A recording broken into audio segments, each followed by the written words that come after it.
welcome to the Traveling Introvert. Today I am going to talk about the differences traveling alone and the differences you make with the decisions that you make and traveling with somebody else.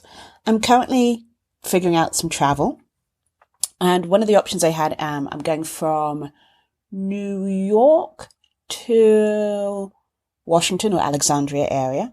And so I know Alexandria very well, and everything is kind of expensive in Washington, and so I decided I was going to go to Alexandria instead. Now, as I'm traveling by myself, I looked at the differences between going by train or going by bus.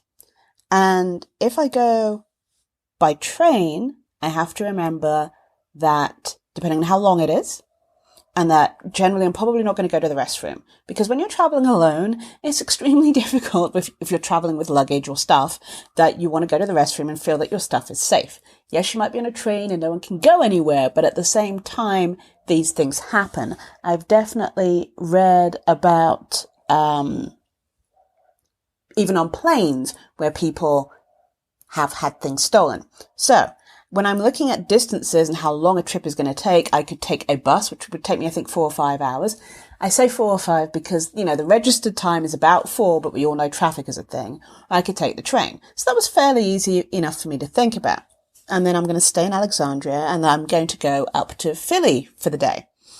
And I, again, was looking at that. Philly, it's funny with the flights and the trains. One train was $39, and that was to go from Washington Union Station to Philadelphia, and to go from Alexandria was $51. And in your mind, you're like, ooh, 30 to 50. Ooh, that's a really big jump.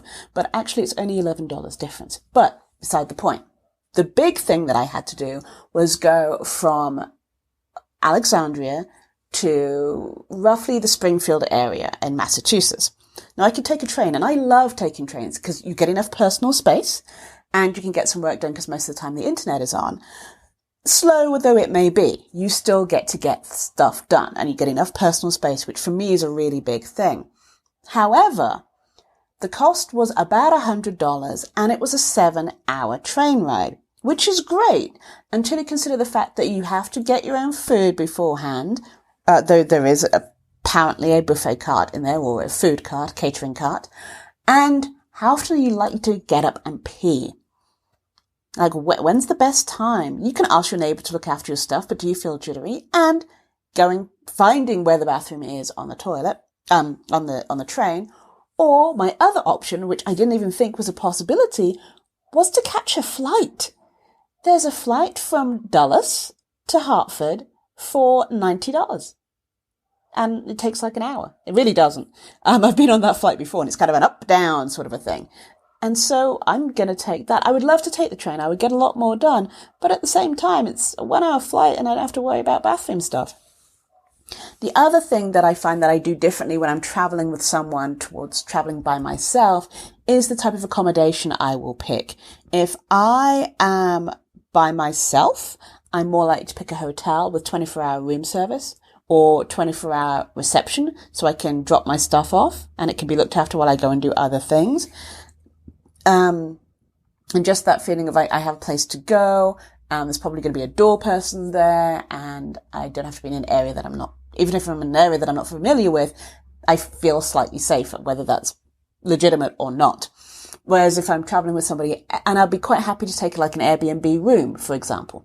Whereas if I'm traveling with somebody else, I'm more likely to want to have the whole space rather than an Airbnb room. And we will probably do Airbnb over a hotel, unless the hotel's really nice or in an area that we want to be in, or is not as expensive as we would have thought between the two of us. So it really does depend. But for me, a lot of it is about personal space and personal safety. And for me, it's also more about cost and time. I'd rather do something quicker. So I'm happy to spend more money to take the train and take a flight than to do something that will take forever and be cheaper. That's just not something that I want to do. For example, to go to Philly, I could definitely catch a $5 train. Let me start again. To go to Philly from Alexandria, I could catch a $5 bus. Actually, I can only get that from Washington. And the train is actually going to cost me more like $40. But then I have to get to Washington and then change from bus to bus and then get on. And, you know, the personal space on buses is a little less, a little more cramped, and you just don't feel as comfortable. Do you eat? Do you offend the person if you go and eat? If you drink? Whatever it is. So I am more likely, if I'm traveling by myself, to take the train or the plane. Thank you for listening. This is Janice from The Career Introvert. I look forward to helping you with your business and your career alongside your introvert.